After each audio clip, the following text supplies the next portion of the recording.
ॐ जननीं शारदां देवीं रामकृष्णं जगद्गुरुं पादपद्मे तयोः श्रित्वा प्रणमामि मुहुर्मुहुः।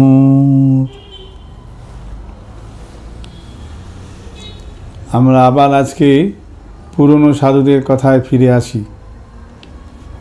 আমরা স্বামী প্রমেয়ানন্দজি মহারাজের সম্বন্ধে বলছিলাম, যিনি স্বামী বীরেশ্বরানন্দজি মহারাজের সচিব ছিলেন এবং বেলুড় মঠের দীর্ঘদিন বেলুড় মঠের ম্যানেজার ছিলেন এবং তারপর ভাইস প্রেসিডেন্ট হন। সেই স্বামী প্রমেয়ানন্দজি মহারাজের কথা আমরা বলছিলাম, যার ডাক নাম ছিল রামগোপাল মহারাজ। স্বামী প্রমেয়ানন্দজি মহারাজের রুটিন লাইফ, এটি নিয়ে আজকে আমরা বলবো। স্বামীজি বলছেন যে ডিসিপ্লিন, আমাদের ডিসিপ্লিনটা বড় জিনিস। ডিসিপ্লিন, ওবিডিয়েন্স, এই দুটি না থাকলে পরে সঙ্ঘ কখনো চলে না। তো আমাদের রামকৃষ্ণ মঠ ও রামকৃষ্ণ মিশনের এই জন্য ডিসিপ্লিন লাইফটা খুব বড় জিনিস। একবার একজন কথায় কথায় মহারাজকে জিজ্ঞেস করে বলছেন, মহারাজ প্রত্যেকটি এই সময় এটা করতে হবে, এই সময় এটা করতে হবে, এরকম ভাব, এই দিন করতে হবে এরকম ভাব, এত একটা বন্ধন। আমরা তো বন্ধন থেকে মুক্তির দিকে যেতে চাইছি, তাহলে এটাও তো একটা বন্ধন। তখন মহারাজ বলছেন যে যদি ডিসিপ্লিন লাইফ না থাকে তুমি দাঁড়াবে কিসের উপর? একটা সাধু জীবন দাঁড়াবে কার উপর? তিনি সাধু ছিলেন, তাই জন্য বলছেন সাধু জীবনটা দাঁড়াবে কার উপর? একটা বেস চাই তো, এই বেসটা হলো ডিসিপ্লিন। ডিসিপ্লিন লাইফ থাকলে তার অন্যান্য সব কিছু জিনিসগুলি ভালো হয়ে যায়। তো ডিসিপ্লিন দরকার। তো মহারাজের ডিসিপ্লিন কেমন ছিল, তার জীবনটা কেমন ছিল, রুটিন লাইফ, সেটা বলছি। আমরা প্রথম দিকে তো বুঝতাম না, কিন্তু যখন মহারাজের সঙ্গে খুব কাছে সম্পর্ক হলো তখন বুঝতে পারতাম। মহারাজ প্রত্যেক দিন এক সময়ে একই কাজ করতেন। মহারাজের দিনলিপিটা বলি, মহারাজ প্রত্যেক দিন 2:45 সময় উঠতেন। 2:45 সময় উঠে জল ছিল গ্লাসে করে ভরা, 1 গ্লাস ভরা থাকতো আর পাশে বোতল থাকতো, তা 2 গ্লাস জল খেতেন। প্রথমে 1 লিটার জল খেতেন এরকমভাবে, তারপরে ওই 2 গ্লাস জল খেতেন। মানে অনেক আগে 1 লিটার করে জল খেতেন। তো তারপরে আস্তে আস্তে অত বেশি জল খাওয়াটা ঠিক হবে না বলে ডাক্তার বারণ করায় উনি 2 গ্লাস জল খেতেন। 2 গ্লাস জল খেয়ে গামছাটা কাঁধে নিয়ে চললেন টয়লেটে। মহারাজ যেখানে থাকতেন সেটি হলো স্বামীজির যে বেডরুমের বাড়ি, তার ওর বেডরুমের সামনাসামনি দিকে ঘরটায়, যেখানে আগে একসময় মহাপুরুষ মহারাজ থাকতেন। তা ওইখানে মানে অ্যাটাচড টয়লেট নাই, ছাদটা পার হয়ে গিয়ে ছাদের ওই পাড়েতে টয়লেট। তো মহারাজ সকালবেলায় ভোরবেলা ঘুম থেকে উঠেই 2:45 নাগাদ ওই গামছাটি কাঁধে নিয়ে ব্যাস চললেন টয়লেটে গিয়ে যখন টয়লেটে ঢুকবেন তখন এইখানেতে লাইটের সুইচ আর একটি গিজারের সুইচ ছিল, ছোট্ট একটা গিজার ছিল মহারাজের টয়লেটে। শীতকালে বিশেষত ওই গিজারের সুইচটা অন করে দিয়ে ঢুকলেন। আবার যখন বেরোতেন, এবার ওখানে গিয়ে তার স্নান, পায়খানা, বাথরুম ইত্যাদি জামা কাপড় কেচে নিয়ে তিনি বালতিতে করে নিংড়ে রেখে দিলেন, দিয়ে উনি ওখান থেকে বেরোতেন। যখন বেরোতেন লাইটের সুইচ, গিজারের সুইচ অফ করে দিতেন, দিয়ে এবার বেরোচ্ছেন। একদিন অন্য একটা আশ্রমে তো মহারাজের একই রুটিন থাকতো। যখন কোনো আশ্রমে যেতেন সেখানেও মহারাজের এই একই রুটিন সকালবেলায়। তো এখন গিজারটার সুইচটা বাইরে ছিল সেই আশ্রমে। তো আমি গিজারটা সুইচটা অন করে দিতাম। তো মহারাজ জিজ্ঞেস করে, হ্যাঁ গো গিজারের সুইচটা অফ করেছো?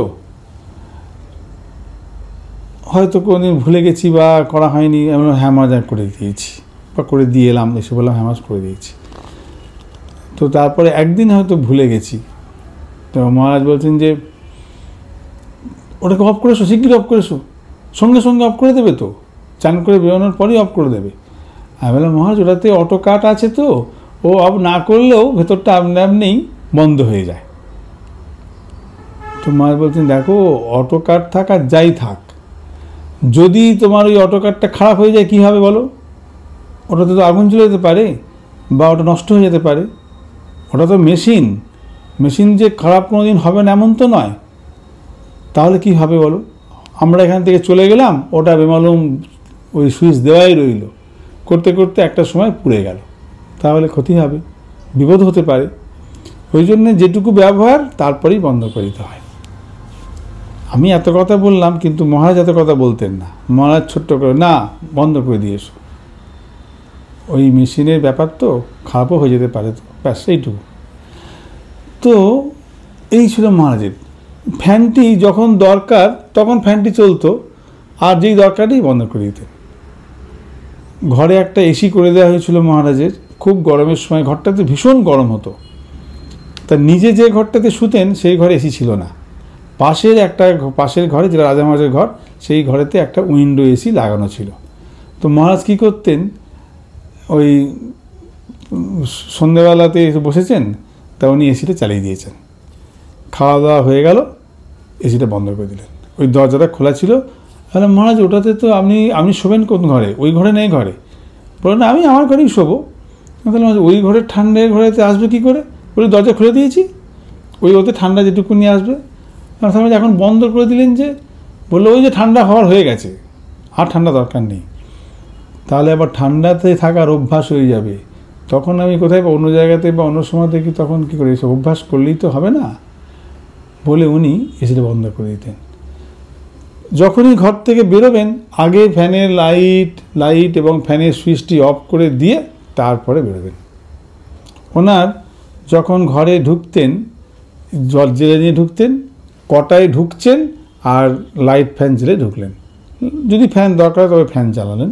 আর যখন বেরোতেন ঘর থেকে তখনও আগে ঘড়িটা দেখতেন ঠিক সময় বেরোচ্ছে কি না, আর লাইটটা নিভিয়ে ফ্যানটা অফ করে তবে বেরোতেন। তো মহারাজ এরকমভাবে সকালবেলা উঠে ওই 2:30-3টের সময় গিয়ে বাথরুম সব শেষ করে এসে এইবার জামা কাপড় পরে রেডি হয়ে থাকলেন। আর আমি তখন মহারাজের সঙ্গে যাই। তো একদিন দেখছি মহারাজ চুপচাপ দাঁড়িয়ে আছেন, পেছন দিকে ওই জানলার পাখি থাকে, তো ওইগুলো পাখি আছে, পাখির ফাঁক দিয়ে দেখা যায়। মহারাজ বেরোচ্ছে না দেখে আমি ফাঁকির দিয়ে দেখছি, দেখি কিনা যে মহারাজ চুপচাপ ঘড়িটার দিকে তাকিয়ে দাঁড়িয়ে আছে। ঠিক সময় হলো, মানে 3:35 হলো, ঠিক 3:25 হলো, মহারাজ সঙ্গে সঙ্গে বেরোলেন। আমি প্রথম দিন বুঝতে পারিনি, তারপরে এখন 2-3 দিন ফলো করে তখন বুঝলাম যে ও মহারাজ ওই ঠিক 3:25 বেরোন, 3:25 হলো আর বেরোলেন। বেরিয়ে সেই স্বামীজির ঘর প্রণাম করলেন, ওখান থেকে বেরিয়ে আবার পুরনো মন্দির প্রণাম করলেন, ওখান থেকে বেরিয়ে সে রাজা মহারাজের মন্দির প্রণাম করলেন, তারপর থেকে মায়ের মন্দির, সেখান থেকে স্বামীজির মন্দির, তারপর স্বামীজির মন্দিরের পরে আবার সমাধি মন্দির করে ঠিক যখন আমাদের বেলুড় মঠের মেন মন্দির ঠাকুরের মন্দির ঢুকছেন, ঠিক শাঁখটি বাজবে আর মহারাজ ঢুকছে।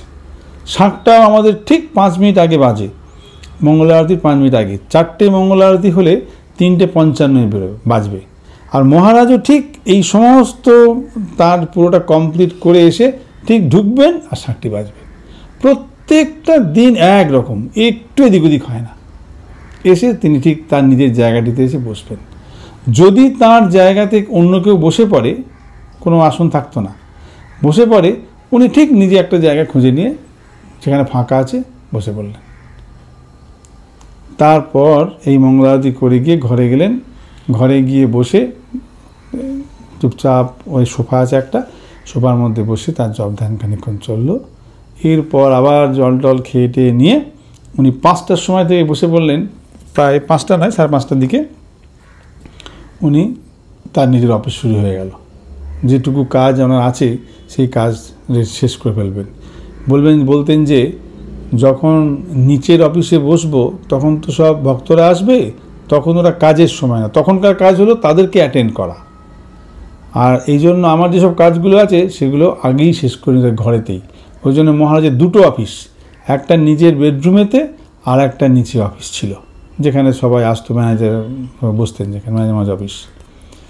তো উনি সকালবেলাতে তার নিজের যা যা টুকটাক চিঠিপত্র যদি লিখতে হতো বা কাকে কিছু বলতে হবে সেই সবগুলো, এই সমস্ত কিছু রেডি করে রাখতেন।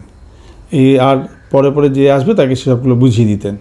আর নিচে গিয়ে চুপচাপ সইটই করে বসে থাকতেন, ভক্তরা আসলে ভক্তদেরকে অ্যাটেন্ড করতেন। এই ছিল এরকম কাজ। এবার তার মধ্যেও ডাক্তার বলে দিয়েছিল, মহারাজ আপনি টয়লেটটা ঠিক সময়ে যাবেন, মানে পেলে ঠিক যাবেন না।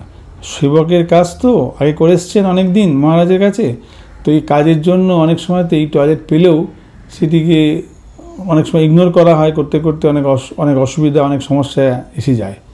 প্রায় অনেকের ক্ষেত্রেই এমনটি হয়, মহারাজেরও এমনটি হয়েছিল, ডাক্তার বলে দিয়েছিল। ওই জন্য উনি রুটিন করে নিয়েছিলেন যে আমি এই সময় জল খাবো, এই সময় টয়লেট যাব, একদম প্রত্যেক দিন এক সময়। তারপরে গেলেন সকালবেলা ব্রেকফাস্টে যাবেন। এবার 6:30 আমাদের ব্রেকফাস্টের ঘন্টা পড়ে। মহারাজ ঠিক 6:15 বেরোবেন। 6:15 বেরোবেন, বেরিয়ে গিয়ে হেঁটে হেঁটে গিয়ে যাওয়ার সময় মঙ্কস কোয়ার্টারের ক্যান্টিনেতে মাছ ব্রেকফাস্ট করতে যেতেন। কোনো সাধু দাঁড়িয়ে থাকে তার সঙ্গে কথা বলছেন, করছেন, বা অন্যদিন একটু সময় আছে কোনো বৃদ্ধ সাধুকে ঢুকে কি মহারাজ কেমন আছেন ইত্যাদি বলে দেখে টেকে নিয়ে ঠিক যাবেন। ঠিক ঘন্টাটি বাজবে, মানে বাজার ঠিক হয়তো 1 মিনিট আগে গিয়ে বসে পড়বেন, আর খাওয়ার টেবিলে বসে পড়বেন। তারপর খাওয়া দাওয়া হয়ে যাওয়ার পর আমরা দেখতাম, আমরা যেখানে ডাইনিং হলে খাচ্ছি ঠিক 7:05 মহারাজ ওখান দিয়ে যাচ্ছেন, প্রত্যেক দিন একরকম। আবার এরকম আপনার নিজের যা কাজটা ইত্যাদি করে ফেললেন, করে 1:30 8:25 নাগাদ তিনি নেমে পড়বেন। নেমে অফিসে বসে তার সই সাবধ ইত্যাদি যা থাকবে করবেন, করে নিয়ে এবার একটু নিজের ডিপার্টমেন্টগুলো দেখতে দেখতে হেডকোয়ার্টার্সে যেতেন। তার আগে ব্রেকফাস্টের পর মহারাজ যখন ঘরে বসতেন, ঘরের অফিসে, তখন আমাদের অন্যান্য ডিপার্টমেন্ট যেসব মহারাজরা দেখেন তারা এসে এসে তার সঙ্গে মিট করতে, তাদের যা বলার বলে দিতেন, যা যা করার করে নিতেন, করে নিয়ে এবার হেডকোয়ার্টার্সে যেতেন। এবং অন্যান্য একদিন গোসলা দেখতে গেলেন, কোথায় একদিন বাগান দেখতে গেলেন, একদিন ওয়াটার ট্রিটমেন্ট প্ল্যান্টের দিকে দেখতে গেলেন, এরকম বা বিভিন্ন জায়গায় জায়গায় এক একদিন এক একটা করে ঘুরতেন, দেখতেন। তারপরে সে অফিসে বসতেন, আর অফিসে ভক্তরা আসলে তাদের অ্যাটেন্ড করতেন, তাদের সঙ্গে কথা বলতেন। এর মধ্যেই অন্যরা কেউ আসলে পরে কোনো কাজ নিয়ে তাদের সেগুলো করে ছেড়ে দিতেন। এরম ভাবছিল আমাদের রুটিন। খেতে যাওয়া ঠিক তাই, আমাদের নিয়ম ছিল, উনি বলেছিলেন যে ফার্স্ট পঙ্গতে অন্যরা সবাই খাবে, অফিসের সাধু মহাশয়রা সেকেন্ড পঙ্গতে খাবে। তো ওই জন্য মহারাজও সেকেন্ড পঙ্গতে খেতেন। উনি আমাদের 12:15 জয় হতো, আর মহারাজ ঠিক 12:25 এসে বসে পড়তেন। 10 মিনিট সময় যেটুকু যা পরিষ্কার করতে সময়, উনি প্রথম এসে বসবেন একদম। আর জয়ের সময়তে ঠিক মায়ের জয় পড়ছে তখন উনি যাবেন, দেখা যায় জানলা দিয়ে যাচ্ছেন, জানলা দিয়ে দেখা যেত যে মহারাজ যাচ্ছেন প্রত্যেক দিন একবারে একরকম। তা মহারাজ এসে এরকম করে বসে পড়তেন, সেকেন্ড পঙ্গতে উনি খেতেন। তারপরে অন্যরাও সব এসে বসে পড়তেন। উনি এবার বলতেন, দেখো তোমাদের জন্য যেন কিচেনের ওদের কোনো অসুবিধা না হয়, তোমরা দেরি করে গেলে ওদের বারবার দিতে হবে, তাদের সময় বেশি লাগবে, ওদেরও অসুবিধা হবে, ঠিক সময়ে যাবে, তোমার জন্য তো কেউ ওখানে অপেক্ষা করবে না, অতএব প্রত্যেক দিন ঠিক সময়ে যাবে। আমাদেরকে এরকম করে মহারাজ বলতেন, আর নিজেও তিনি ঠিক সময়ে যেতেন। আবার দুপুরবেলাতে কোনোদিন ঘুমাতেন না, দুপুরবেলাতে খাওয়া দাওয়ার পর গিয়ে বিছানাতে আড়াআড়িভাবে পাটাকে তুলে আমাকে শুয়ে কোনো একটা পত্রিকা নিয়ে পড়ছেন। কোনো সময় তো পত্রিকা পড়তে পড়তে একটু তন্দা এসে গেছে, পত্রিকাটা তো বুকের মধ্যে পড়ে গেছে, যেই পড়ে গেছে সঙ্গে উঠে পড়লেন, যেন কতক্ষণ ঘুমিয়ে গেছেন যেন, মানে 10 মিনিট, একবারে 10 মিনিট 10-15 মিনিট ওই উঠেই তারপরে আবার টয়লেট সেরে এসে নিচে নেমে পড়লেন। নেমে গিয়ে ওই গঙ্গার ধারে ওই রাজা মহারাজের মন্দির আর স্বামীজির বেডরুম, ওইখানে মাঝখানে যে পোস্তার মধ্যে ওখানেতে হাঁটতেন, বা কোনো সময়তে রাস্তা দিয়েও হাঁটতেন, এরকম করে হাঁটাহাঁটি করতেন। এসে তারপরে আবার অফিসে বসতেন। ঠিক সন্ধ্যা আরতির ঘণ্টা পড়ার 10 মিনিট আগে সন্ধ্যা আরতি তো আমাদের সূর্যাস্তের সঙ্গে সঙ্গে পরিবর্তন হয়, ঠিক 10 মিনিট আগে উনি উঠে ঘরে চলে যেতেন, গিয়ে সব রেডি ফেডি হয়ে এসে বেরিয়ে পড়লেন। বেরিয়ে পড়ে এবার ওইখানে হাঁটতেন। যখন উনি মঠ ক্যাম্পাসের ভিতর এদিকে আর এদিকে বাইরে পর্যন্ত হাঁটাহাঁটি করতেন, আর কেউ কাউকে দেখা যেত না, সবাই কিচেন আরতিতে গেছেন। হয়তো বা কোনো দিন কেউ থাকলেও সে সঙ্গে সঙ্গে চলে যেত ঘরের মধ্যে জপ করতে, মানে সেই সময় আর কেউ থাকবে না। মহারাজ যদি কারোর সঙ্গে দেখা হয়, কী গো তোমাদের ধর্মকর্ম কি সব উঠে গেছে নাকি? আর কিছু বলবেন না, কি তোমাদের ধর্মকর্ম কি সব উঠে গেছে নাকি, ব্যাস। তো সবাই তখন নিজের কাজে, মানে সন্ধ্যেবেলা তো সাধুরা জপ ধ্যান করেই, আর তা নাহলে পরে আরতিতে যায়। তো মহারাজ সব করার পর তারপর আরতি শেষ হওয়ার দেবে, সেই সময়তে যাবেন প্রেসিডেন্ট মহারাজের কোয়ার্টারে। সেখানে গিয়ে তাদের প্রেসিডেন্ট মহারাজের কোয়ার্টারে একসঙ্গে গিয়ে বসা, এবং হয়তো কোনো সময় চাটা খেলেন, খেয়ে আবার সব মন্দিরগুলোকে প্রণাম টনাম করে এসে ঘরে এসে বসবেন। ঘরে এসে বসলেন একটু, তারপর নিজের কাজ টাজ করলেন, আবার ঠিক খাওয়া দাওয়া হয়ে যাওয়ার পর আর কোনো দিকে তাকাবেন না। খাওয়া দাওয়া হয়ে যাওয়ার পর শুয়ে পড়বেন। এটি ডাক্তারবাবু বলে দিয়েছিলেন মহারাজকে, কেন মহারাজের ওই ঘুমের খুব ডিস্টার্ব হতো, প্রচণ্ড যখন কাজের চাপ হতো না, তখন ঘুমের অসুবিধা হতো। তা উনি প্রত্যেক দিনের কাজ প্রত্যেকদিন শেষ করে তবে ঘুমাবেন, এরকম ভাব ছিল আগে। তো এই জন্য খুব স্ট্রেইন পড়তো, ঘুমের ব্যাঘাত ঘটতো। তাই ডাক্তার বলেছেন যে মহারাজ খাওয়ার পরে আপনি আর কাজ করতে বসবেন না, খাওয়ার পরে আমি শুয়ে পড়বেন। তো মহারাজও তাই খেয়ে দিয়েই আর কোনো কথা নেই, একদম চুপচাপ এসে বিছানার দিকে তার নজর এসে বিছানায় শুয়ে পড়তেন, আবার ভোরবেলা ঠিক উঠে পড়তেন। এরকম ছিল তার ডেলি রুটিন। কিন্তু এই রুটিনটা একদিনের নয়, কন্টিনিউয়াস প্রত্যেক দিনের রুটিন।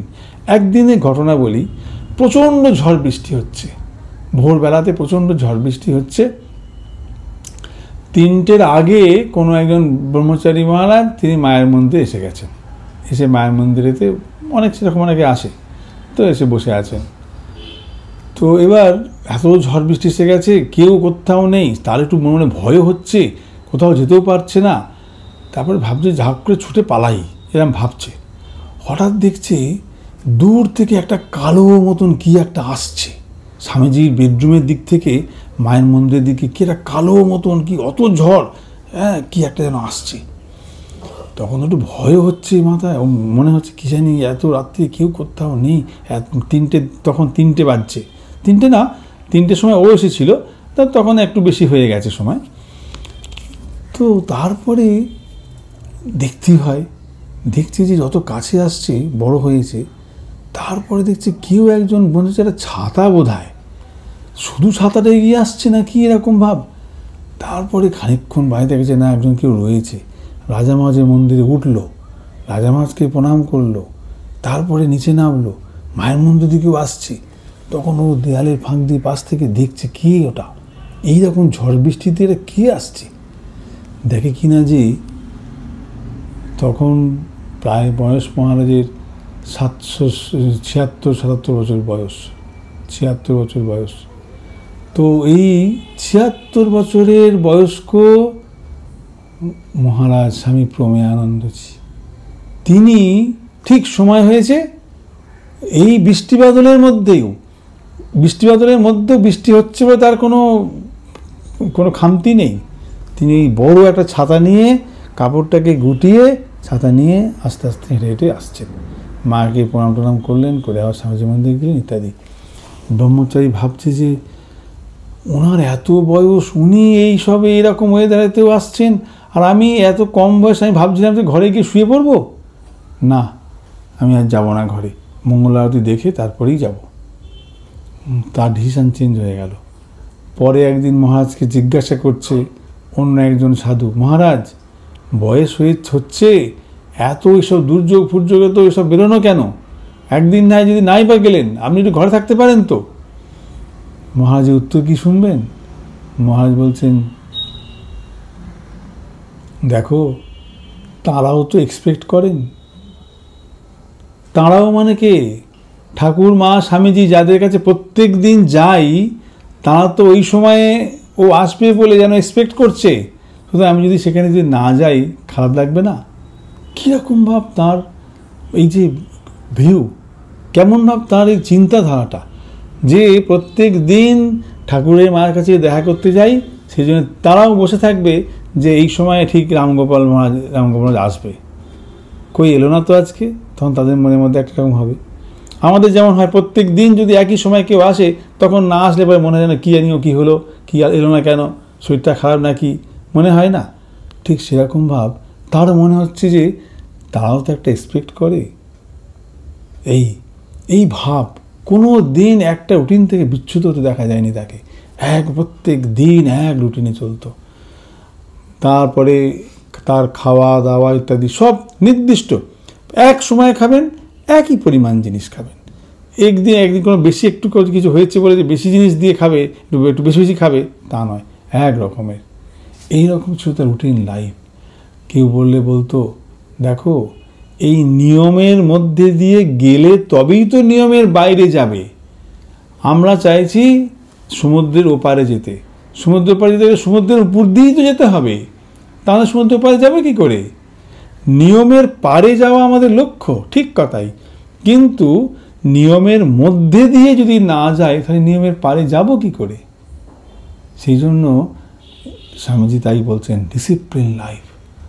এত ডিসিপ্লিন লাইফ মহারাজের দেখেছি যে শুধু তাই নয়, সেই সময় আমাদের সাধুদের মধ্যে এটা দেখা যায়, বেলুড় মঠের প্রত্যেকটি কাজ আমাদের ঘন্টার তালে তালে হয়। এই জন্য আমাদের স্কুলগুলোতেও ছেলেদেরকে এই ডিসিপ্লিন শেখানো হয়, সেই জন্য তাদের জীবনেও অনেক উন্নতি করতে পারে। আমরা আমাদের রামকৃষ্ণ মিশন মানুষের সঙ্গে যারা এসে আস্তে আস্তে জোটে, তাদের মধ্যে অনেকে এই ডিসিপ্লিন লাইফটাকে ধরে নিতে পারে, নিয়ে তারাও জীবনে অনেক উন্নতি করে। এই জন্য আমাদের সব সময় চিন্তা করতে হবে যে আমরা যেন এই ডিসিপ্লিন লাইফ একটা লিড করতে পারি। যদি আমাদের জীবনটাকে ডিসিপ্লিনড করে ফেলতে পারি, তাহলে পরে অনেক কাজ সহজ হয়ে যাবে। আজকে এই পর্যন্তই থাক। ওম শান্তি শান্তি শান্তি। হরি ওম তৎসৎ। শ্রীরামকৃষ্ণার্পণমস্তু।